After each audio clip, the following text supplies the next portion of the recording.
Welcome to the Athletics of Indiana podcast. Today we're going to talk about something that's really got everyone buzzing. The Indiana Hoosiers 2025 football season. Last year was, it was more than just a breakthrough. It felt like something truly special. Oh, absolutely. Under head coach Kurt Signetti, they just defied all expectations. An 11-2 record, going 8-1 in the Big Ten, and earning the program's first ever college football playoff berth. That was huge. And finishing ranked no 10 in both the AP and coaches polls. That's something Indiana hasn't seen since, 1967? Exactly, 1967. Yeah. Genuinely unprecedented stuff for the modern era of IU football. It was remarkable. But now, heading into Signetti's second year, the big question is looming. Can they prove that last season's success wasn't just a flash in the pan? Can they actually do that again? That's the million-dollar question. We've gathered a stack of insights from preseason previews, predictions, even what fans and analysts are chattering about on social media, to really help you understand what's truly at stake for the Hoosiers in 2025. Okay, let's start by really unpacking that incredible turnaround from 2024. Before Kurt Signetti arrived, Indiana had basically 0 double-digit win seasons in 125 years of football. It's wild when you put it like that. Then boom, 11 wins. And they weren't just winning, they were often winning dominantly. What does our research tell us about how they pulled that off? Well, that dominance is key. There are only 2 losses. They came against the 2 teams that ended up playing for the national title. Says a lot right there. Right. And get this, out of their 11 wins, 2 were against teams that played in the previous national championship game. One of those being Michigan.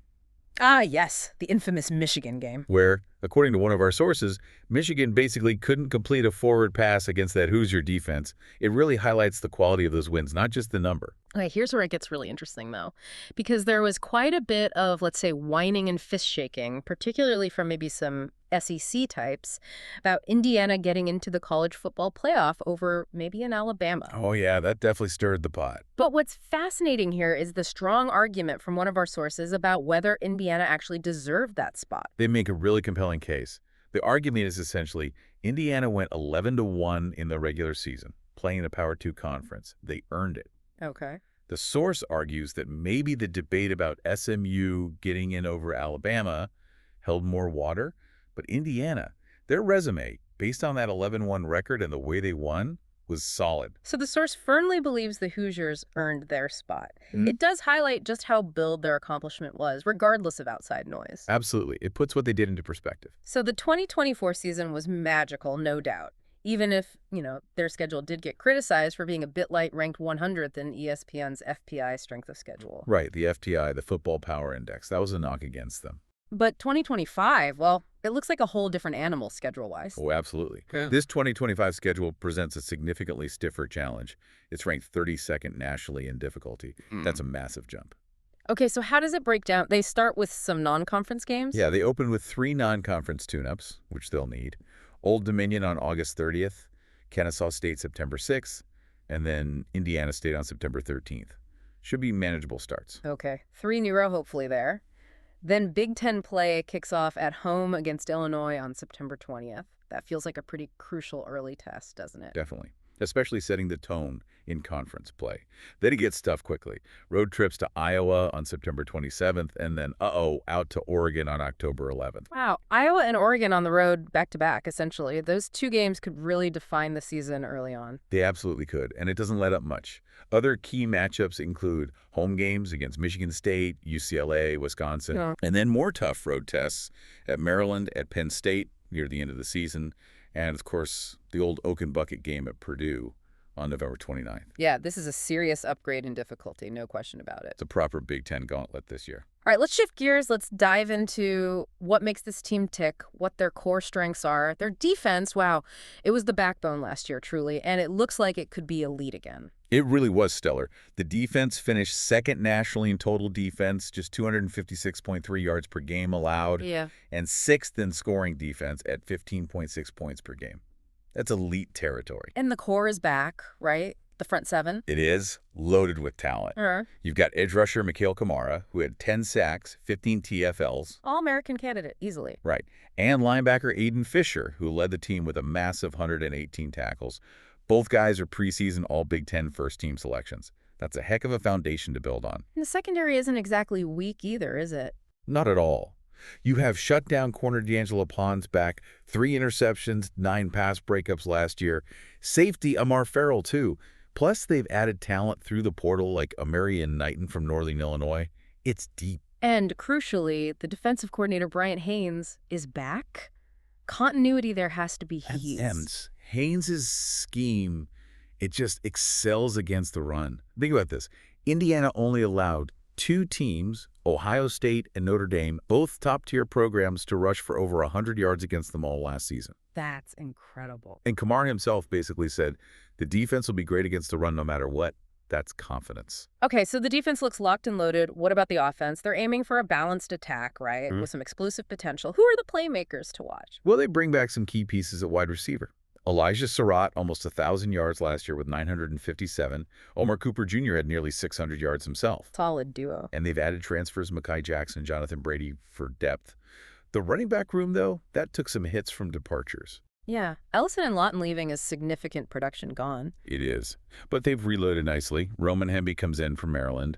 The guy has over 2,300 career rushing yards. And Lee Beebe Jr. from UAB. Both are pretty versatile, can catch the ball, too. Okay, that helps. What about the O-line? That felt like maybe a weak spot last year. It definitely was a vulnerability, yeah. Especially against better competition. That sack rate was concerning. But they've really overhauled it with Power 4 transfers. Pat Coogan from Notre Dame, Khalil Benson from Colorado, Zin Michalski from Ohio State. So experienced guys coming in, that's a clear priority. Absolutely. The goal is clearly to give the new cornerback a much cleaner pocket to work from. Right, speaking of which, no team is perfect. Even after a great year in strong transfers, there are always going to be areas of concern. What are the potential weak spots for Indiana this season? Where are the question marks? Well, the biggest one has to be quarterback Fernando Mendoza adjusting after transferring from Cal. He put up good numbers there, over 3,000 yards passing. Yeah. But, he was often running for his life behind a pretty shaky offensive line at Cal. How does he adapt to Cignetti's system? Potentially higher pressure in the Big Ten. Yeah. That's critical. He seems confident, though, based on his own words. Deadly accurate, keeps mistakes low, can run a bit. He does. And you like hearing that confidence. But translating it from the Pac-12, or what was the Pac-12, to the Big Ten with a new playbook, new receivers, it takes time. That integration is key. Okay, Mendoza's adjustment is number one. What else should we be kind of looking out for? Any other potential issues? I'd say depth at linebacker is a bit thin, especially after losing Jalen Walker, who played a lot of snaps. Okay. And the interior defensive line needs to replace James Carpenter and C.J. West. They were big bodies in the middle. So while the overall defense is strong, you might see maybe a slight regression against the run just because of losing those specific guys. So maybe not quite as dominant against the run this year. Potentially. Still very good, but maybe not historically good like last year. And then, of course, there's the schedule itself, those tough road games, particularly at Oregon and Penn State. Right, back-to-back Big Ten champs, basically. Exactly. Those games could expose any cohesion issues early on, especially with so many new transfers needing to gel under fire. Makes sense. Now, Kurt Signetti, he seems to be a master of the transfer portal, doesn't he? What's his strategy been, and who are the really key additions and losses that shape this 2025 team? Oh, his portal prowess is undeniable. It's become his signature move, really. Indiana's 2025 transfer class is ranked 18th nationally by 24/7 Sports. That's pretty remarkable for Indiana football historically. 18th, wow, okay. And the key additions really show his focus. Get guys who can play now. Mendoza and QB, obviously. Hemby and Beebe at running back. Defensive linemen like Hosea Wheeler and Dominique Ratcliffe. He's targeting immediate impact players from other programs. It's a clear philosophy. But what about the other side of that coin? The departures. Who are they going to miss most from that breakthrough 2024 team? Well, the losses are significant, no doubt about it. Starting with quarterback Curtis Rourke, over 3,000 yards. 29 TDs last year. That's huge production walking out the door. Yeah, replacing him is task number one. Then you lose those 2 running backs, Justice Ellison and Tyson Lawton, combined for over 1,400 yards and 22 touchdowns. 22 scores. Yeah. The receiving core also took a hit. Donovan McCulley, Keyshawn Williams, Miles Cross, Miles Price, all gone, plus tight end Zach Horton. So a lot of new targets for Mendoza to connect with. Exactly. And the offensive line lost starters Mike Kotick, Tyler Stevens, and Trey Weddick. Defensively, key safeties Sean Asbury and Terry Jones Jr. are gone, plus those defensive tackles we mentioned, Carpenter and West. It's considerable attrition. It really underscores how vital those transfer portal additions are. They have to hit. They absolutely do. There's less margin for error this year. So with all these moving parts, the new faces, that beast of a schedule, what's Coach Signetti's mindset? How's he approaching trying to follow up such an amazing, unexpected season? Signetti's been very direct. He's emphasized growth, not getting complacent. He literally said, we don't want to be a one-hit wonder. Good. You want to hear that. Right. But he's also being realistic, Right. which I think is important. You noted about last year, when we played the real good people, we looked a little different. Interesting honesty there. Yeah, it signals he knows they need to raise their game against the absolute top-tier teams, the Oregons, the Penn States, on this year's schedule. Yeah. He's got a pragmatic focus on elevating their play against elite foes. Okay, now for the fun part. Predictions.